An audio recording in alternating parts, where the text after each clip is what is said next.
നമസ്കാരം. മെഡിക്കൽ രംഗത്തെ വ്യാജന്മാർക്കെതിരെ സമൂഹത്തിന്റെ ആരോഗ്യത്തിന് വേണ്ടി പടപൊരുതാൻ ഇറങ്ങിയ ഒരു മോഡേൺ മെഡിസിൻ ഡോക്ടർ എങ്ങനെ ക്രൂശിക്കപ്പെടുന്നുവെന്ന് കാണുക. ജനങ്ങളുടെ സപ്പോർട്ട് ഏറ്റവും ആവശ്യമുള്ള സമയം മാക്സിമം ഷെയർ ചെയ്യുക. ഡോക്ടർ വിഷ്ണു എൻഡോക്രിനോളജിസ്റ്റിന്റെ ആഹ്വാനമാണിത്. ഇതിനൊപ്പം നൽകിയിരിക്കുന്നത് ഡോക്ടർ ജോജോ വി ജോസഫ് എന്ന ക്യാൻസർ ശസ്ത്രക്രിയ വിദഗ്ധന്റെ പോസ്റ്റാണ്. ഡോക്ടറുടെ പോസ്റ്റ് ഇങ്ങനെയും: മറുനാടൻ എന്നൊരു ചാനൽ തെറ്റിദ്ധരിപ്പിക്കുന്ന പോസ്റ്റ്, അതായത് ക്യാൻസർ ഇല്ലാത്ത ഒരു റിപ്പോർട്ട് ചേർത്ത് ഫേസ്ബുക്കിൽ ഇൻസ്റ്റാഗ്രാമിൽ പ്രചരിക്കുന്നുണ്ട്. എന്നാൽ യഥാർത്ഥ റിപ്പോർട്ട് വേറെയാണ്. എന്നാൽ പേഷ്യന്റ് പ്രൈവസി കാരണം മുഴുവൻ ചേർക്കാൻ പറ്റില്ല. എങ്കിലും പ്രസക്ത ഭാഗം ഇതാണ്. ഡോക്ടർ ജോജോ വി ജോസഫിന്റെ പോസ്റ്റ് ഇങ്ങനെ: ഈ പോസ്റ്റിൽ ഒരു തന്ത്രമുണ്ട്. പേഷ്യന്റിന്റെ പ്രൈവസി കാരണം മുഴുവൻ ചേർക്കില്ലെന്ന് പറയുന്ന ഭാഗം, ആ ഭാഗത്തെക്കുറിച്ചാണ് ഡോക്ടർ വിഷ്ണുവിനെ ഓർമ്മിപ്പിക്കാനുള്ളത്. ഹോർമോൺ ചികിത്സാ ഡോക്ടർ ഈ വാർത്ത ആഴത്തിൽ പഠിക്കണം. അതിനുശേഷമാകണം പ്രതികരണം നൽകേണ്ടത്. ഡോക്ടർ ജോജോ വി ജോസഫിന്റെ പ്രസക്ത ഭാഗം കണ്ടു പ്രതികരിക്കരുത്. പ്രസക്ത ഭാഗങ്ങളിലേക്ക് അപ്പുറം വിശദ പരിശോധനയിലും സൂക്ഷ്മ നിരീക്ഷണത്തിലും വേണം രോഗനിർണയം നടത്താൻ. ഷീജ പ്രഭാകരന് വലതുമാറിടം നഷ്ടമാകാൻ കാരണവും വിശദ സൂക്ഷ്മ നിരീക്ഷണവും ചികിത്സയിൽ നഷ്ടമായതാണ്.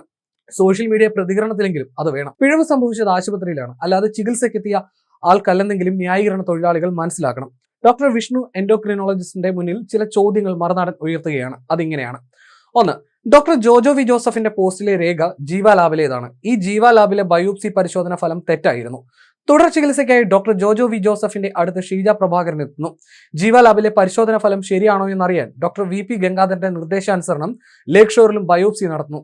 ഈ ബയോപ്സി ഫലം ഡോക്ടർ ജോജോ വി ജോസഫിന്റെ ആശുപത്രിയിൽ ശസ്ത്രക്രിയ ദിവസത്തിന് മുമ്പ് കിട്ടുന്നു. ഇത്തരമൊരു റിപ്പോർട്ട് കിട്ടിയാൽ അത് ഡോക്ടർ പരിശോധിക്കേണ്ടതല്ലേ? 2. ജീവ ലാബിലെ ബയോപ്സി റിപ്പോർട്ടും ലേക്ക് ഷോറിലെ റിപ്പോർട്ടും രണ്ട് തരത്തിലാണ് എന്ന് കണ്ടെത്തിയാൽ ഡോക്ടർ എന്താണ് ചെയ്യേണ്ടത്? ശസ്ത്രക്രിയയ്ക്ക് മുമ്പ് പുതിയൊരു ലാബ് റിപ്പോർട്ട് വന്നാൽ അത് പരിശോധിക്കേണ്ടത് ഡോക്ടറുടെ ഉത്തരവാദിത്വമല്ലേ? അത്തരത്തിൽ ഉത്തരവാദിത്വം നിറവേറ്റേണ്ട ഡോക്ടർ പുതിയ റിപ്പോർട്ട് നോക്കാതെ ശസ്ത്രക്രിയ ചെയ്ത് ഒരു സാധാരണക്കാരന്റെ അവയവം മുറിച്ചു മാറ്റുന്നത് ശരിയാണോ? ഇത്തരത്തിലൊന്ന് മെഡിക്കൽ എത്തിക്സിന് വിരുദ്ധമല്ലേ? 3. വലതുമാരുടെ നഷ്ടമായ ഒരു സാധാരണക്കാരി തന്റെ വേദന ലോകത്തോട് അറിയിക്കാൻ മറുനാടനെ ബന്ധപ്പെടുമ്പോൾ അത് ചെയ്യുന്നത് മാധ്യമധർമ്മമല്ലേ? അത് ചെയ്ത മറുനാടനെ പഴയ ബയോപ്സി റിപ്പോർട്ട് ഫേസ്ബുക്കിൽ ഇട്ട് പൊതുസമൂഹത്തിൽ അപമാനിക്കാൻ ശ്രമിച്ച ഡോക്ടർ ജോജോ വി ജോസഫിന്റെ പ്രവൃത്തി ക്രിമിനൽ കുറ്റമല്ലേ? ഇങ്ങനെയാണോ മോഡേൺ മെഡിസിൻ ഡോക്ടർ പ്രതികരിക്കേണ്ടത്? 4. ഡോക്ടർ ജോജോ വി ജോസഫിനെതിരെ പോലീസ് എഫ്ഐആർ ഉണ്ട്. കുടുംബം പരസ്യമായി തന്നെ പരാതിയും പറയുന്നു. ഈ അവസരത്തിൽ വാർത്ത കൊടുക്കുന്നത് മോഡേൺ മെഡിസിന്റെ എത്തിക്സ് പോലും മാധ്യമധർമ്മം ഉയർത്തിപ്പിടിക്കുന്ന നടപടിയല്ലേ? പേഷ്യന്റിന്റെ പ്രൈവസിയിൽ കള്ളം പറയുന്ന ഡോക്ടർ ജോജോ വി ജോസഫിനെതിരെ നിയമ നടപടികൾ തുടരേണ്ടതല്ലേ? ഇപ്പോൾ ജനങ്ങളുടെ സപ്പോർട്ട് വേണ്ടത് ഷീജ പ്രഭാകരനല്ലേ? ഇതാണ് മറുനാടൻ ഉയർത്തുന്ന ചോദ്യങ്ങൾ. ഡോക്ടർ ജോജോ വി ജോസഫിന്റെ ചികിത്സയിലെ പോരായ്മകൾ മാത്രമാണ് മറുനാടൻ റിപ്പോർട്ട് ചെയ്തത്. പോലീസ് എഫ്ഐആറും വലതുമാരുടെ നഷ്ടമായ വ്യക്തിയുടെ പരസ്യ പ്രതികരണവും ഉണ്ട്. 2024 ഫെബ്രുവരിയിലാണ് ഇതെല്ലാം സംഭവിച്ചത്.